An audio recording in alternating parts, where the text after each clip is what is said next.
Hello, JPU family. Welcome to another episode. I hope everybody's doing well today. So, let us talk about Jamaica at the 2025 G Summit. Should Jamaica's Prime Minister attend the G Summit, even as the country continues to recover from Hurricane Melissa? Of course, there are some voices arguing that this is the wrong time, that Jamaica's in crisis mode, and that the Prime Minister should not travel. That's coming from the opposition side. Well, I oppose, and I'm going to tell you why. And I'm also going to share with you some of the highlights of Jamaica speaking at the G-20. So, this moment is a big moment, bigger than politics, actually. And I'm referring to the G-20 and Jamaica being there. This is about Jamaica's place in the world, our future in a climate-threatened region, and the opportunities we simply cannot afford to miss. First, let's be honest. Jamaica is still hurting. Yes, Hurricane Melissa hit families, communities, roads, homes, and livelihoods hard. But here is the part some conveniently are leaving out. The government has been working non-stop. The Prime Minister, Minister of Finance, key members of his cabinet, NWA teams, ODPEM, first responders, all hands have been on the deck. We have seen CARICOM leaders flown in and briefed, the World Bank engaging, the Inter-American Development Bank engaging, ministers crisscrossing the country, assessing, coordinating, and responding. Jamaica is not abandoned. And this matters because the very recovery people are debating depends on what happens on the global stage. Let's talk about the G20. The G20 isn't just a big meeting, of big countries. The G20 controls and influences 90% of global GDP, 80% of world trade, 2/3 of the global population, and most importantly, for Jamaica, the global climate finance agenda. When decisions are made about disaster financing, climate adaptation, resilience funding, concessional loans, debt treatment, small island vulnerability, they are shaped inside rooms like the G20. Jamaica being in that room is not a luxury, it's survival. In addition, Jamaica is there representing CARICOM. Jamaica is the chair for CARICOM at this time. Being that climate change is on the official agenda of the 2025 G20 summit, Jamaica is a small island. Jamaica is vulnerable. Jamaica is recovering from a storm that looked like, a preview of the future. How can we say the country should not be present when the world's largest economies are finally discussing climate adaptation for small states? When they're discussing global funding for rebuilding, sustainable infrastructure, resilience system, if Jamaica doesn't show up, we lose the chance to influence the very policies that determine how quickly we recover, how much assistance we receive, and how prepared we are for the next Melissa. This argument that it's the wrong time might actually be the opposite. This is the perfect time. This is the necessary time. And guys, it's sad to say that some of these conversations you just cannot have with certain people, especially those who are currently affiliated with this PNP, because they don't seem to be an intelligent group of people. And I'm not trying to be condescending. I'm just being honest. And I only know how to be honest when I'm talking to people. The Prime Minister's role is not just in Jamaica as the leader. Your Prime Minister is your leader inside and outside of your country, right? So Prime Ministers lead Jamaica and, wherever decisions affecting Jamaica are being made. It's always been that way. When the global financial architecture is being shaped, Jamaica must be represented at the highest level. And let's address something honestly. Being present doesn't mean being absent from your country. In 2025, communication is instant.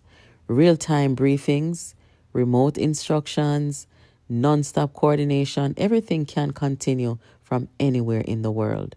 And the Prime Minister has been meeting CARICOM heads, World Bank executives, IDB leaders, energy officials, security partners. There is no vacation. There is no abandonment.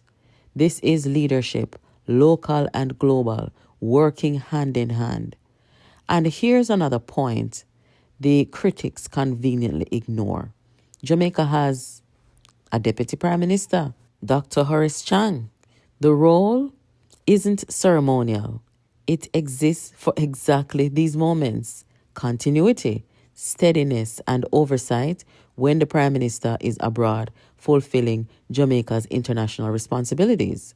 Dr. Chang is experienced, calm, and capable. Jamaica is not leaderless.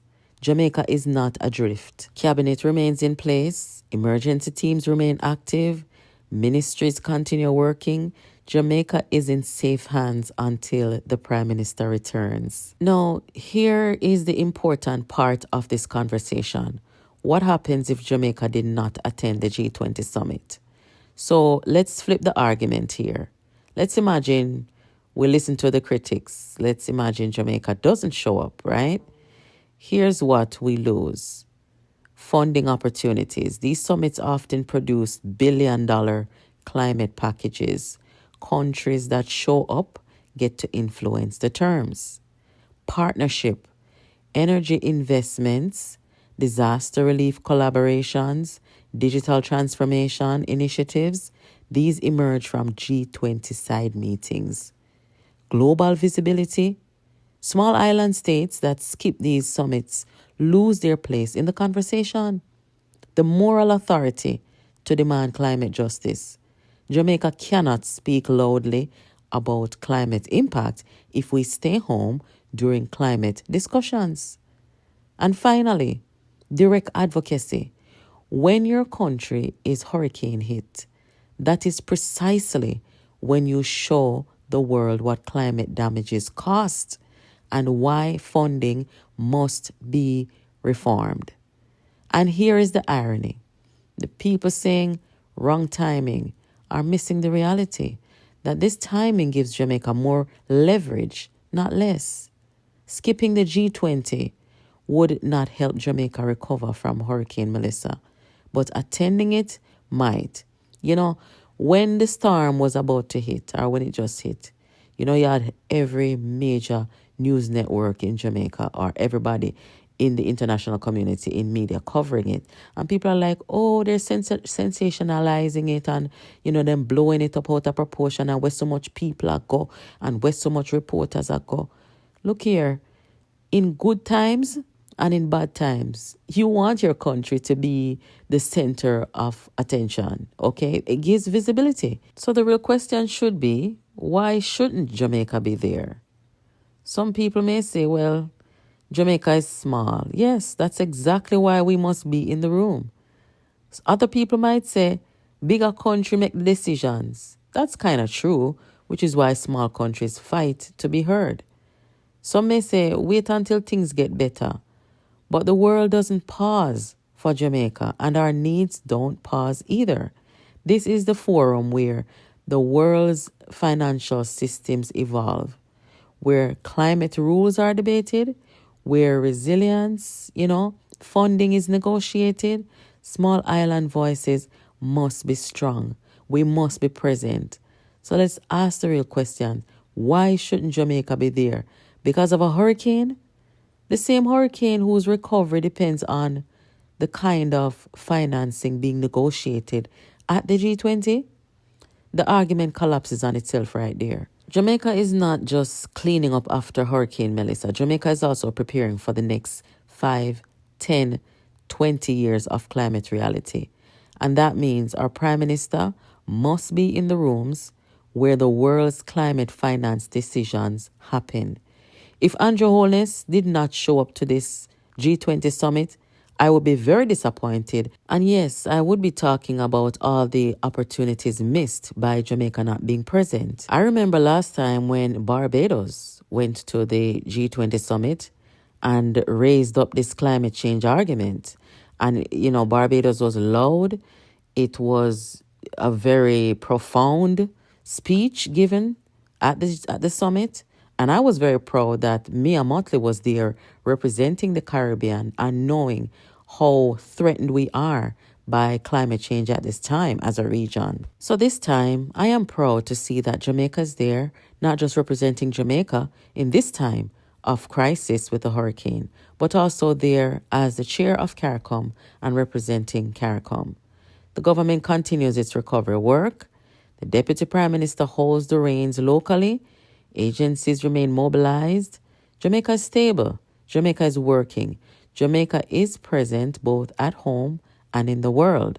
And when the G-20 meets to decide the future of climate financing, resilience, development, and the fate of small nations like Jamaica, we must be there because nations that show up shape their future, and nations that don't get shaped by others. I'm going to let you hear real quick, guys, what one of the senior executives at the World Bank had to say about Jamaica as she toured with CARICOM, the disaster areas, this week. Because, even as we're facing this disaster, and even before that, you had some people out there who had some very negative things to say about Jamaica, as if we're the worst or we have the worst government. And it's actually the opposite when people from the outside are coming in and looking at what we're dealing with, right? So listen to this lady from the World Bank, and then I'm going to let you hear some of what Jamaica said at the G20 summit. I worked in the biggest countries in the world. I worked in the smallest countries in the world. I worked in post-disaster reconstruction in Indonesia, China, the Philippines, Turkey. Guess what? It is world leading that your National Works Agency has framework contracts with all their contractors so that 6 days after landfall, you have 100 contractors all over Jamaica clearing roads. They're already there. They're stood up. These are contracting arrangements that are very rare, even in what we would think of as, sophisticated places. The readiness and the forward thinking of the government in putting together all of the financial instruments that provided Jamaica with immediate liquidity to be able to conduct relief, response, and early recovery immediately. And so I think with these two examples and many, many others, I have to say, I have not seen anything like this. And as you say, this is not my first rodeo. Again, our condolences and our support to the people of Jamaica and the terrible disaster that befell them. And we will forever be holding you in our thoughts and continuing to give support. Thank you for the kind invitation to participate in this important meeting. Please accept our commendations on South Africa's presidency. Excellencies, Jamaica supports the global agenda to make economic growth not only strong and sustainable, but also inclusive and resilient. Jamaica's story is one of social partnership and sacrifice. We transformed our economy after decades of instability through disciplined macro-fiscal reforms anchored in responsible debt management, institutional strengthening, targeted pro-growth initiatives. We reduced our debt, lowered poverty and unemployment, contained inflation, stabilized foreign exchange, and built robust reserves. Now, our focus is on translating the dividends of sacrifice into investments in our people. Getting the policy mix right is both an economic and moral imperative. Yet, one external shock can undo years of progress. Hurricane Melissa, a Category 5 storm, has devastated 7 parishes. Its impact will negatively affect our debt trajectory, and the road ahead will be challenging. This is our reality today. But it is also the recurring story of vulnerability told by small island developing states in CARICOM and indeed across the world. Global partnership will be essential to our recovery. The G20 commitment in 2021 to recycle SDR allocations led to the creation of the IMF Resilience and Sustainability Trust. This facility provides developing countries with relatively low-cost financing and longer maturities. We urge the G20 to preserve and strengthen this mechanism. We also call for innovative, flexible financing solutions, such as thematic bonds for climate adaptation and blended finance structures to support resilient infrastructure designed to meet the unique needs of climate-vulnerable economies. Jamaica further calls on the G20 to advance a rules-based, equitable, global trading framework that enhances predictability, flexibility, and resilience for small economies. This should include expanding access to targeted financing and risk insurance instruments tailored to the needs of SIDS, supporting technological upgrading and productive capacity enhancement, integrating multidimensional vulnerability indices into eligibility and financing terms across IFIs and climate funds, so countries can invest in resilience without compromising fiscal stability. Establishing a loss and damage financing window with clear rules-based triggers for timely and predictable support. Advancing a global skills and trade compact for SIDS to strengthen human capital, competitiveness, and inclusive growth. Excellencies, through these actions, the G20 can ensure that global trade and financial systems become more than engines of growth. They can become forces for shared prosperity, resilience, and sustainability, leaving no nation behind. Thank you. Yes, guys, so this is Johannesburg, South Africa. Jamaica will be there until November 24th. Guys, let me know what you think in the chat. If you haven't subscribed to this channel, please do so. Please give this video a thumbs up, share it with someone. Thank you for watching. I'll catch you in the next video.